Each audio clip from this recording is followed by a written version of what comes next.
इसी cell number 123 के बाहर खड़े होकर पीएम मोदी ने कहा था कि यहाँ की हवा में आज भी सावरकर का तप महसूस होता है। सावरकर सिर्फ एक योद्धा नहीं, एक महान लेखक भी थे।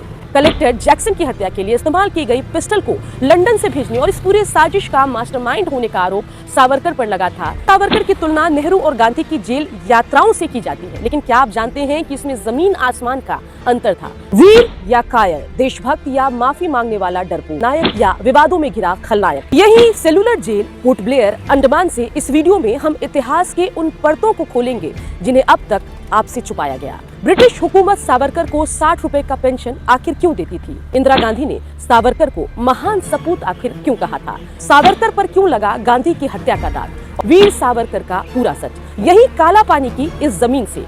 तैयार हो जाइए, क्योंकि ये दास्तान आपको हिला कर रख देगी। वीर या कायर, देशभक्त या माफी मांगने वाला डरपोक, इतिहास के पन्नों में खोया एक नायक या विवादों में घिरा खलनायक।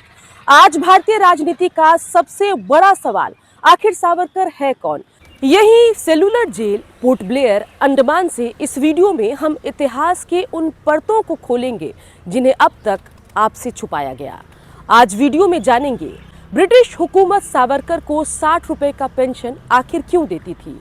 जो राहुल गांधी हिंदुत्व को गलत बताकर सावरकर के सोच को कटघरे में खड़ा करते हैं, उनकी दादी और कांग्रेस की सबसे मजबूत नेताओं में से एक इंदिरा गांधी ने सावरकर को महान सपूत आखिर क्यों कहा था। समझेंगे सावरकर पर क्यों लगा गांधी की हत्या का दाग, और जानेंगे सावरकर द्वारा गढ़े गए हिंदुत्व के उस विचार को जिसने भारत की राजनीति को हमेशा के लिए बदल दिया। नमस्कार, मैं हूं सुकन्या और आज हम एक्सप्लेन करेंगे वीर सावरकर का पूरा सच, यही काला पानी की इस जमीन से। तैयार हो जाइए, क्योंकि ये दास्तान आपको हिला कर रख देगी। आज मैं खड़ी हूँ इतिहास के उस गवाह के सामने जिसे काला पानी कहा जाता है। ये दीवारें सिर्फ ईंट पत्थर नहीं है, ये गवाह है उस भयानक यातना की जो विनायक दामोदर सावरकर समेत भारत माँ के महान सपूतों ने झेला है। आज इस वीडियो में हम जानेंगे कि कैसे इसी जेल की कोठरी नंबर 123 से निकलकर एक शख्स भारतीय राजनीति के केंद्र में आज भी जीवित है। सावरकर, जिन्हें या तो कोई हीरो मानता है या कोई विवादित नाम। आज सच क्या है, हम इसी जमीन पर खड़े होकर एक्सप्लेन करेंगे। 28 मई 1883 को महाराष्ट्र के नासिक जिले के भागुर गांव में एक साधारण परिवार में विनायक दामोदर सावरकर का जन्म हुआ था। विनायक बचपन से ही कुछ अलग थे। अगर युवा सावरकर की बात करें तो बहुत लंबे चौड़े नहीं थे, दुबला पतला शरीर, मध्यम कद, लेकिन चेहरे पर एक गजब का ओज और आंखों में ऐसी चमक थी जो सामने वाले को सम्मोहित कर ले। उनका पहनावा अक्सर सादा होता था, धोती कुर्ता और उनकी पहचान बन चुकी गोल काली टोपी। लेकिन इस सादगी के पीछे एक ऐसा दिमाग था जो उस वक्त की सबसे बड़ी महाशक्ति यानी ब्रिटिश हुकूमत से टकराने का दमखम रखती थी। सावरकर की सोच अपने समय से बहुत आगे थी। हिंदुत्व की बात करने वाले सावरकर एक तर्कवादी यानी कि रैशनलिस्ट और विज्ञानवादी विचारक थे। उनके लिए राष्ट्र सर्वोपरि था। उन्होंने हिंदुत्व को धर्म के रूप में नहीं, बल्कि एक भौगोलिक और सांस्कृतिक पहचान के रूप में परिभाषित किया। वे जातिवाद के कट्टर विरोधी थे और मानते थे कि जब तक समाज अंदर से मजबूत नहीं होगा, तब तक अंग्रेजों को नहीं हरा सकते। सावरकर कानून की पढ़ाई करने लंदन गए, जहां उन्होंने इंडिया हाउस को क्रांतिकारी गतिविधियों का केंद्र बना दिया। यहीं उनकी मुलाकात महात्मा गांधी से हुई। गांधी और सावरकर के मुलाकात का एक ऐतिहासिक किस्सा है। कहते हैं जब गांधी जी इंडिया हाउस आए तो सावरकर झींगे यानी कि प्रॉन्स बना रहे थे। उन्होंने गांधी जी को भी खाने को कहा, जिस पर गांधी जी ने मना कर दिया। सावरकर ने तब मुस्कुराते हुए कहा था, जो व्यक्ति झींगे नहीं खा सकता वो अंग्रेजों से कैसे लड़ेगा। यही से दोनों के रास्ते का अंतर साफ दिखने लगा था। जहां गांधी अहिंसा के मार्ग पर थे, वहीं सावरकर का मानना था कि शस्त्र के बिना शास्त्र की रक्षा नहीं हो सकती। सावरकर सिर्फ एक योद्धा नहीं, एक महान लेखक भी थे। उन्होंने कई कालजयी किताबें लिखी। सबसे बड़ी किताब उनकी थी the Indian war of independence 1857। उनकी दूसरी किताब थी काला पानी की आत्मकथा। तीसरी किताब थी Hindutva, who is a Hindu. साथ ही उन्होंने लिखा भारत के इतिहास के 6 स्वर्णिम युग। हिंदू पदपादशाही भी उन्होंने लिखा है। साथ ही जाति उच्छेदक निबंध भी, कास्ट एबोलिशन राइटिंग्स जिसको कहते हैं, वो भी उन्होंने लिखा है। सावरकर समग्र साहित्य, उनके लेखों, भाषणों और निबंधों का संकलन भी है। सावरकर की the India war of independence किताब ने पहली बार बताया कि 1857 का विद्रोह सिर्फ एक गदर नहीं बल्कि भारत की आज़ादी की पहली लड़ाई थी। अंग्रेज इस किताब से इतने डरे कि इसे छपने से पहले ही बैन कर दिया गया था। हिंदुत्व किताब में उन्होंने बताया कि हिंदू कौन है। सावरकर के मुताबिक हिंदू वही है जो भारत को अपनी पितृभूमि, पुण्यभूमि दोनों मानते हो। इस परिभाषा में सिख और जैन जैसे धर्म आते हैं क्योंकि उनकी आस्था और पवित्र परंपराएं भारत में ही है। ईसाई, मुस्लिम और पारसी इसमें शामिल नहीं हो पाते हैं क्योंकि उनकी पुण्य भूमि भारत के बाहर मानी जाती रही है और यही उनके हिंदुत्व की परिभाषा जो है कई लोगों को खलती है। और सावरकर की यही सोच उनको आरएसएस से भी अलग करती है। सरसंघ संचालक मोहन भागवत के अनुसार हिंदुत्व मतलब हिंदुस्तान में रहने वाला हर वो व्यक्ति।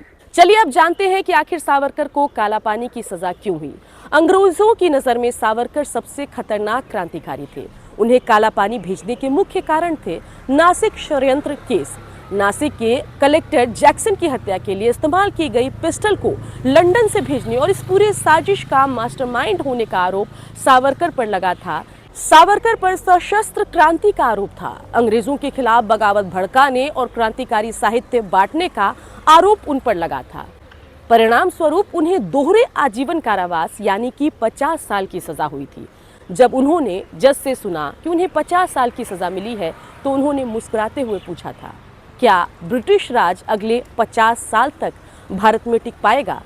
1911 को उन्हें इसी सेल्यूलेट जेल की काल कोठरी में लाया गया जहां से शुरू हुआ उनके जीवन का सबसे कठिन संघर्ष।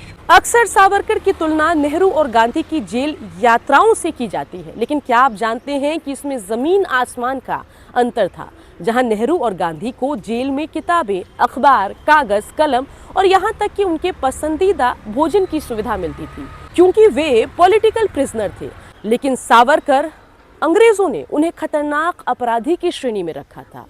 नेहरू जी जेल में बैठकर डिस्कवरी ऑफ इंडिया लिख रहे थे और सावरकर इसी जेल की दीवारों में लोहे के कीलों से कविताएं खुरच खुरच कर लिख रहे थे। ये अंतर बताता है कि ब्रिटिश हुकूमत सावरकर से कितना डरती थी।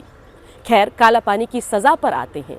यहाँ सावरकर को कोल्हू के बैल की तरह जोता गया। कल्पना कीजिए, तपती गर्मी में एक दिन में 30 पाउंड नारियल का तेल निकालना और अगर काम पूरा ना हो तो कोड़ों की मार। जब अंग्रेजों ने उनसे कागज कलम छीन लिए तो उन्होंने जेल की दीवारों को ही पन्नों में बदल दिया। उन्होंने पत्थरों से उन दीवारों पर हजारों कविताएं लिखी। सावरकर ने साबित किया कि आप शरीर को जंजीरों में जकड़ सकते हैं लेकिन सोच को नहीं। अब 60 रुपए की पेंशन और दया याचिका का सच भी जान लेते हैं। ये वो विवाद है जिस पर सबसे ज्यादा राजनीति होती है। सावरकर ने 6 मर्सी पिटीशन ब्रिटिश सरकार को लिखी। अक्सर उनकी दया याचिकाओं पर सवाल उठाए जाते हैं, लेकिन सच तो ये है कि यह उनकी शिवाजी महाराज वाली रणनीति थी। वे जेल में गुमनाम मरना नहीं चाहते थे, बल्कि बाहर आकर देश की आज़ादी के लिए काम करना चाहते थे। रही बात अंग्रेजों से मिलने वाली 60 रुपए की पेंशन की, तो लोग इसे गद्दारी का इनाम कहते हैं, लेकिन सच तो ये है कि सावरकर की सारी संपत्ति अंग्रेजों ने जब्त कर ली थी। वे नजरबंद थे और उन्हें काम करने की इजाज़त नहीं थी। वह पेंशन कोई इनाम नहीं बल्कि एक निर्वाह भत्ता था जो उस वक्त के कई नजरबंद कैदियों को दिया जाता था। क्या काला पानी की सजा काटने वाले इंसान को 60 रुपए में खरीदा जा सकता था? ये सोचना भी उनके संघर्ष का अपमान है। सावरकर 1911 से 1921 तक इसी जेल में कैद रहे। 1921 में उन्हें अंडमान से भारत की मुख्य भूमि पर लाया गया और 1921 से 1924 तक उन्हें रत्नागिरी जेल में रखा गया। 1924 में उन्हें जेल से सशर्त रिहा किया गया, लेकिन उन्हें रत्नागिरी में ही नजरबंद यानी कि हाउस अरेस्ट रखा गया था। सावरकर को नजरबंदी से पूरी तरह से 1937 में आज़ादी मिली थी। इसी सेल नंबर 123 के बाहर खड़े होकर पीएम मोदी ने कहा था कि यहाँ की हवा में आज भी सावरकर का तप महसूस होता है। लेकिन दूसरी तरफ कुछ नेता अक्सर सावरकर के हिंदुत्व को नफरत का प्रतीक बताते हैं। कांग्रेस के कई नेता आज सावरकर पर हमला करके अपनी राजनीति को धार देना चाहते हैं, लेकिन वो ये भूल जाते हैं कि उनकी सबसे ताकतवर नेता इंदिरा गांधी ने सावरकर को महान क्रांतिकारी सपूत कहा था और उनके नाम पर डाक टिकट जारी किया था। आज सावरकर का विरोध वैचारिक कम और वोट बैंक की राजनीति ज्यादा नजर आता है, लेकिन इतिहास का चक्र देखिए। जिस शख्स को इतिहास से मिटाने की साजिश हुई, आज देश के प्रधानमंत्री उसी सावरकर के चित्र के सामने संसद में सिर झुकाते हैं। सावरकर की ये यात्रा हमें सिखाती है कि सत्य को दबाया जा सकता है, लेकिन मिटाया नहीं। ये दीवारें आज भी सच बोलती है। आप क्या सोचते हैं? क्या सावरकर को वो सम्मान मिला जिसके वे हकदार थे? अपनी राय कमेंट में बताएं। मेरे यानी सुकन्या के साथ न्यूज़ एक्सप्लेन्ड विद सुकन्या देखते रहिए। वीडियो को शेयर करें ताकि सच हर भारतीय तक पहुंचे। जय हिंद।